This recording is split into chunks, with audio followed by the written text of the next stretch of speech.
Hey, True Believers, England Teen here with another episode of Comic Book Origins, where we take a look at any first appearance of any supervillain, superhero, super team.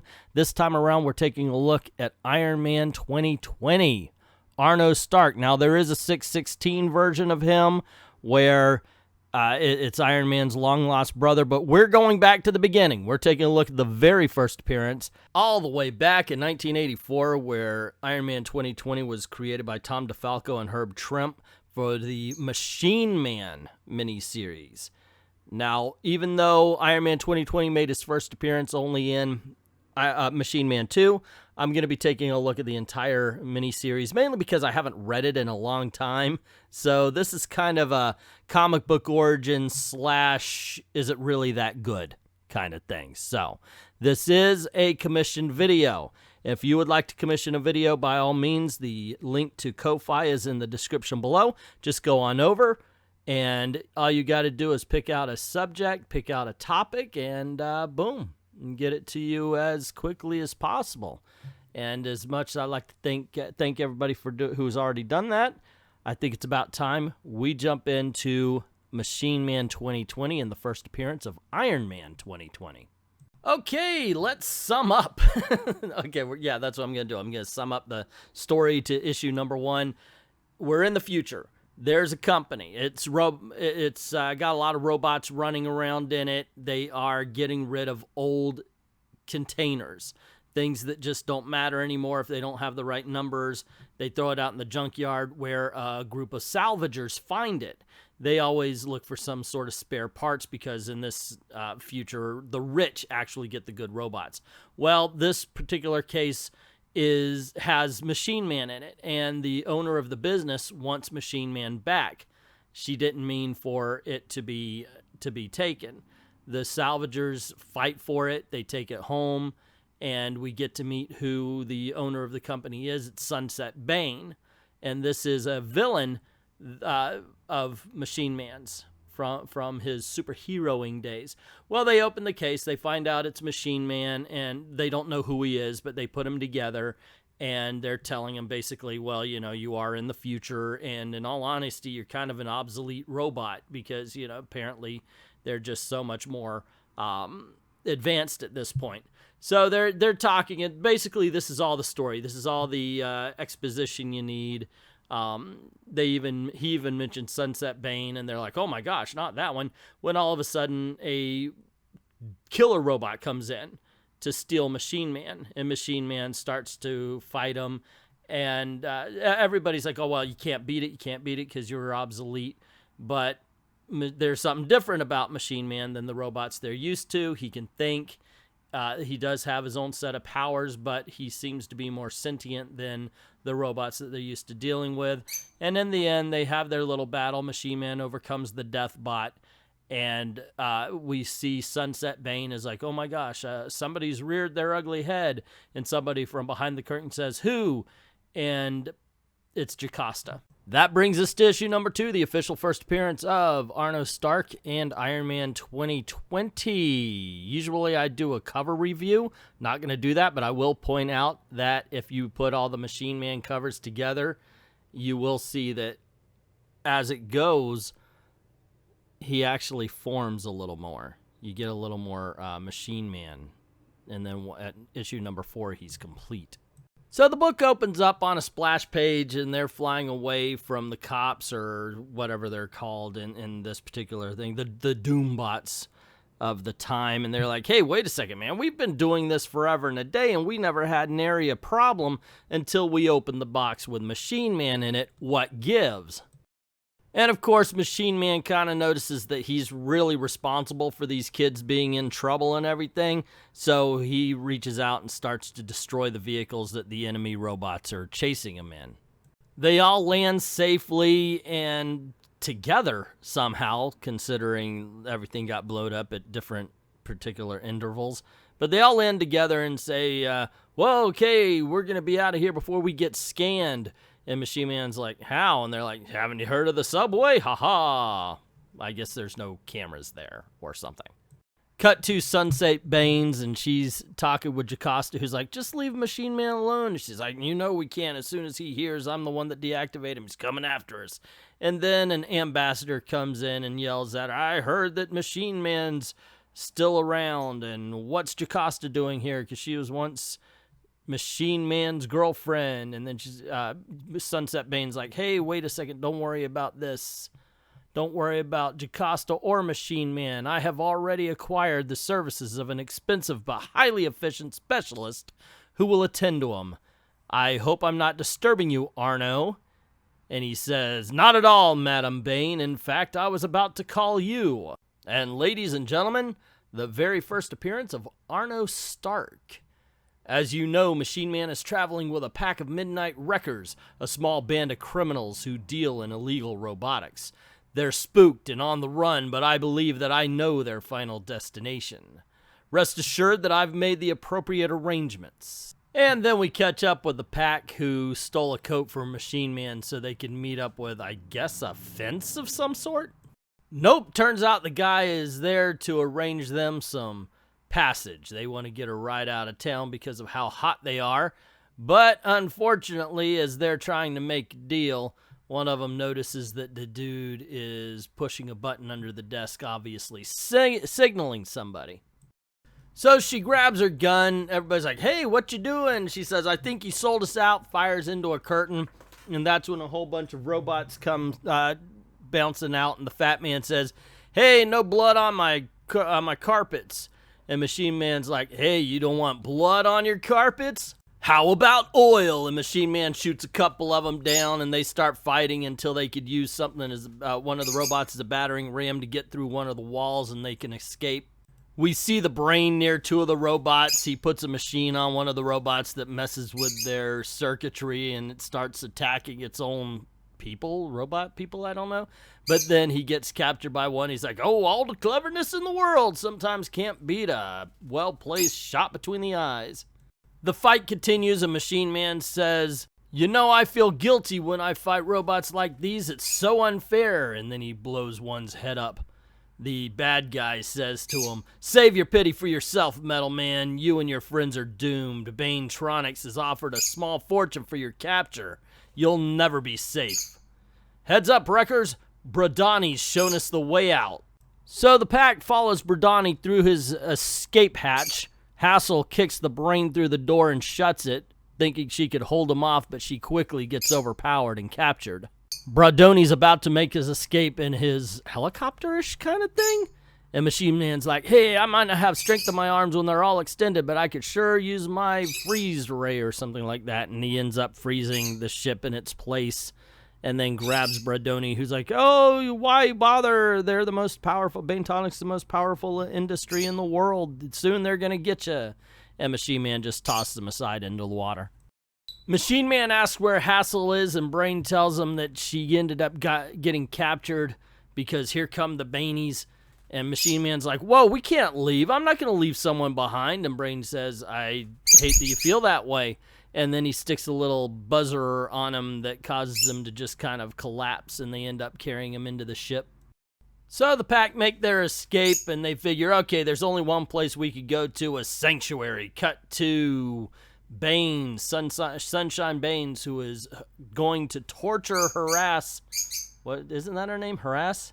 If she doesn't tell her where the location of the sanctuary is. And that's when the doctor steps in and he says, are you ready to begin questioning? She says, kiss my, and before she could get the word out, he hits her with a laser and says, ladies, don't use such language. And then he hits her with the laser again, but he never asks her a question. In my years as a torturer, I found out even in that first gambit, right after you show them how much pain they could be, and you have to ask the first question. Maybe they're going to break right there. Usually not, but hey, it's worth a try. But he decides to do it after the second hit, and he asks, we're talking about Sanctuary, and she doesn't say anything, so he hits her again, and Jocasta's like, hold on, you're going to kill her, you're not going to get any information out of her like this. And Sunset Bane's like, hey, wait a second, maybe Jocasta has a point, give her a little break, and let her think about how disadvantaged she is in this particular situation. And so they do, and they're leading her off to, I see a jailbreak in her future. And yep, that's exactly what happens. She sees a pistol on one of the robots, even stating it. Well, that's odd. She takes it, kills the robots, and then makes it out to like a flight deck where she's like, wait a second, this is too easy. So Harass knocks out the one inept guard left to guard the spaceship, and then Harass jumps into it, flies away, and we definitely see that Sunset Baines is watching her on a camera, and she's saying, everything's going according to Arno's plan. He'll be so pleased. Who hired who? And we see the pack arrive at what they believe to be the sanctuary. We get a little information. This is run by the Ancient Packer, or whatever they call themselves. And as they're walking towards where they think they're supposed to be going, it looks like one of them triggered a tripwire, which of course sets off a net, capturing them, and immediately they're surrounded. Like, where did all these people come from? I have no idea. It just seems very convenient that nobody was seen. I mean, most of them are wearing loud red shirts. I don't know. Okay, I think this was just a bad panel. Elsewhere at that very moment, thank you for calling, Madam Bain. And we see they're outside of Stark Enterprises. Yes, I shall personally take charge of matters from this point forward. Good day, milady. I suppose I really should get ready. If all goes according to plan, and there's no reason why it shouldn't, the girl will soon lead me to Machine Man and Sanctuary. In just a few short hours, I'll smash them both and collect a rather substantial fee in the process. However, I must confess that I'm quite taken with the idea of meeting this Machine Man. From all reports, he appears to be extremely resourceful and incredibly powerful, perhaps a foe truly worthy of me. Yes, I'm anxious to see how he'll fare against Arno Stark, the Iron Man of 2020. So I guess they figured, hey, do you know what's going to be badass in 2020? Gears on the shoulder. Yeah, this is what we would thought that the future was going to be. Flying cars, robots all over the place. Well, I mean, everybody's stuck on their phone. I mean, Gail right now can't take her eyes off of her phone, even though she's got a bird on her shoulder. But, yeah, no gears on our shoulders. Machine Man number 3 pretty much picks up where the last one left off. We see, I kept calling her Harass. It's Hassel, by the way. And she's escaping, and she's like, oh, I knew they put a tracker on me, and she's got a death bot on her tail and everything. She manages to escape it. And we go back to Arno and Sunset Bain and everybody, and the doctor saying, well, she thinks it's in her ship, but in all honesty, I put the tracker in her ear, so she's going to lead us straight to the sanctuary. And we join the pack that we've been following, and they're captured by the other Packers that are living on the sanctuary, and they're welcome inside. As soon as they get in, they find out that they put Machine Man back together, so he's thinking straight, and he goes off. He gets all ballistic because they've been treating him like a robot, and he doesn't think of himself as a robot. He's got thoughts, he's got feelings, he's not just any machine that they've been seeing. And you find out that the Ancient Packer that everybody's been talking about here is a friend of Machine Man, Gears. I don't know, Gears Gargan, something like that. I think he said his name was. Anyway, then of course we cut back and or we get to see that Hassel makes it to the sanctuary, and as soon as she does, Arno Stark as Iron Man 2020 attacks the base, and we end up getting the big fight between Iron Man and Iron Man 2020, that is, and Machine Man. And it's pretty good. Machine Man, fairly enough, gets his butt whipped. You know, he has a couple of good shots, but I think that's the way it should go. I mean, this is a future Iron Man. Now, granted, you can't expect him to be as good as Tony Stark, but he should be powerful enough that Machine Man really needs to do something out of the box to beat him, and that's what ends up happening. In Machine Man number 4, Machine Man's had enough. He's been attacked. He's tired of being on the run. Jacosta's with Sunset Bain. He wants to go out, and he's not very happy even with the people surrounding him. He just wants to go and get this over with. So while everybody's arguing and bickering about what to do, he steals a sky cycle, and off to the races he goes. And all the while just saying, yep, that's it. We're going to get into a fight. And Sunset Bain realizes, wait a second, Arno Stark, you were supposed to beat Machine Man, and yet here he comes. She sends some men to the roof, but they're like, hey, you know what, you're not sending enough. He gets into a fight, and here comes all the other wreckers. And by the way, I've been calling them Packers. I don't know why. They're wreckers. And they take care of the 30 men on top.